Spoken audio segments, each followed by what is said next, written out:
আজ এসছি একটু উইকেন্ডে প্রিন্সেপ ঘাটে ঘুরতে। তো চলো আমার সাথে তোমরাও দেখবে এখানকার সুন্দর মানে প্রকৃতির রূপ এবং প্রিন্সেপ ঘাটের সব নানান রকম দৃশ্য।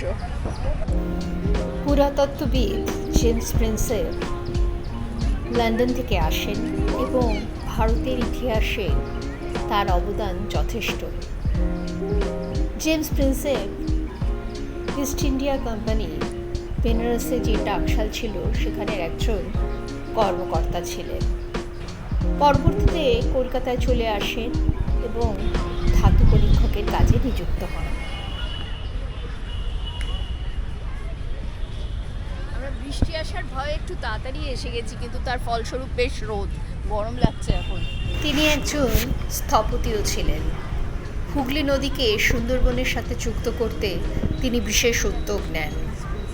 তার মৃত্যুর পর তাকে শ্রদ্ধা জানিয়ে এই সুন্দর স্মৃতিসৌধটি তৈরি হয়, যেটি প্রতিদিন সন্ধ্যায় সুন্দর আলোকসজ্জায় সজ্জিত করা হয়।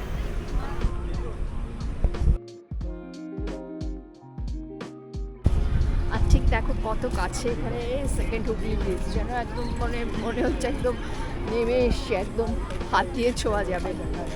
তো দেখা ভালো করে, এই যে চক্র রেল স্টেশন,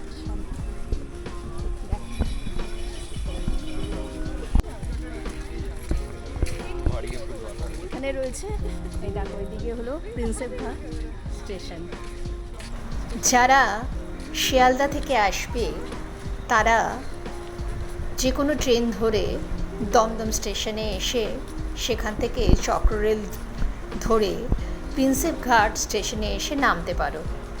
হাওড়া থেকে এবং ধর্মতলা থেকে বাবুঘাটগামী যে কোনো বাসে করেও এখানে আসা যায়। বাবুঘাট থেকে খুব সামান্যই দূরত্ব।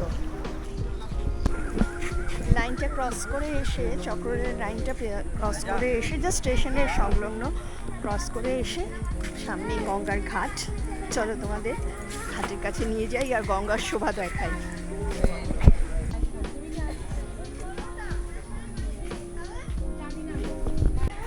এটা হলো ঘাট নাম্বার 1 প্রিন্সেপ ঘাটের। আর রোদ থাকা সত্ত্বেও জলরাশির সামনে এসে কিন্তু খুব ভালো লাগলো।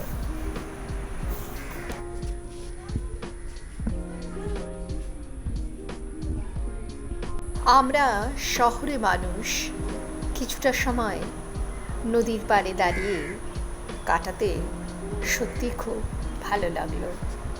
মনে হলো অনেক দিন বাদে বাড়ি থেকে বেরিয়ে যেন আমার চোখ দুটো আজ সার্থক হয়েছে। বাগান এবং পায়ে হেঁটে চলার পথটিও খুব সুন্দর, এবং তার দুপাশে পায়ে হেঁটে চলার যে পথটা আছে তার দুদিকেই অনেক গাছপালা। কলকাতায় থেকে কলকাতার জিনিসগুলোই দেখা হয় না, সেটাই, যেখানে থাকি সেখানেটাই দেখা হয় না, হ্যাঁ। কিন্তু যেখানে গিয়ে ভিজিট করি সেটা ট্যুরিজমের জন্য সেটা দেখাটা বেশি হয়। অন্যান্য স্টেটের সব জিনিসগুলো দেখা হয়ে গেছে, সব না হলেও যত যেখানে যেখানে ঘুরেছি তাতে বেশ দ্রষ্টব্য স্থানগুলো সব দেখেছি। ওই জন্য আমি আজকে বললাম চল একটু অন্যরকম হবে বেড়ানোটা।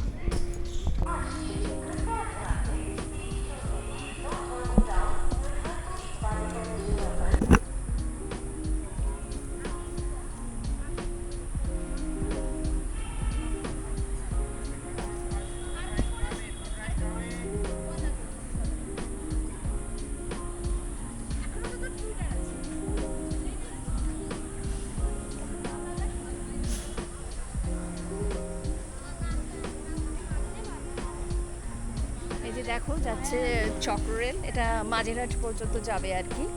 চক্ররেল দমদমের ওদিক থেকে আসছে।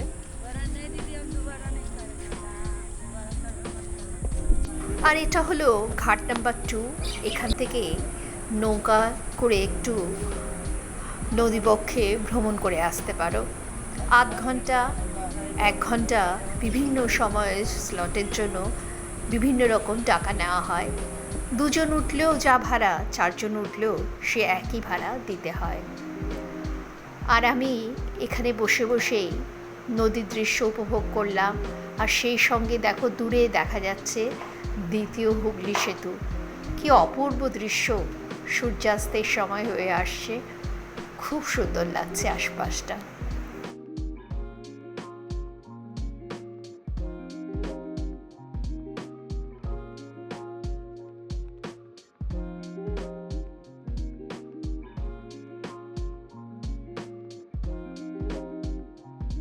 প্রিন্সেপ ঘাট সকাল 5টা থেকে রাত্রি 11টা পর্যন্ত খোলা থাকে, কিন্তু ঘোরার জন্য সবচেয়ে ভালো সময় হলো সকাল 6টা থেকে বেলা 9টা পর্যন্ত, আর সন্ধেবেলা 6টা থেকে 7টা, 7:30 পর্যন্ত। আমরা ঘুরতে ঘুরতে অনেকটা চলে এসেছি, আর সামনেই একটু স্কুপেও ঢোকার ইচ্ছে আছে। আগে একটুখানি এখানে পাইচারি করে নিই, হেঁটে নিই। এখানে তো একেবারে খাওয়ার স্বর্গরাজ্য, চারদিকে অনেক রকম খাওয়ার। দেখেই ছেলে বলছে, মা কী খাবে, পাওভাজি খাবে না কী খাবে? আলাম দাঁড়া, আগে একটু হেঁটে চলে ঘুরে নিই। আমরা এখন পাওভাজি খাবো বলে এখানে দোকানে বসে ওয়েট করছি। একটা পাওভাজির অর্ডার দিয়েছি, চিজ পাওভাজি। অনেকদিন পাওভাজি খাওয়া হয়নি, একটু ট্রাই করে দেখি।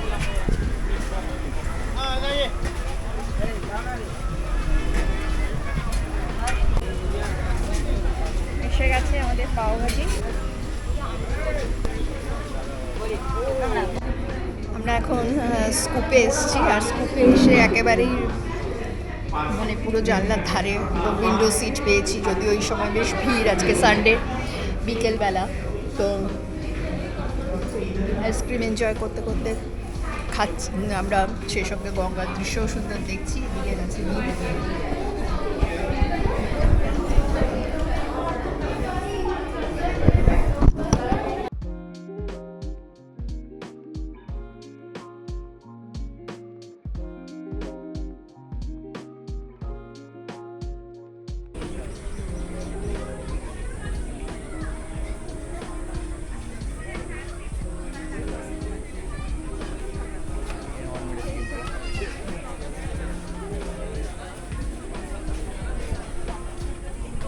আর বাড়ি ফেরার বালা, একটা সুন্দর মন নিয়ে আজকে বাড়ি ফিরলাম।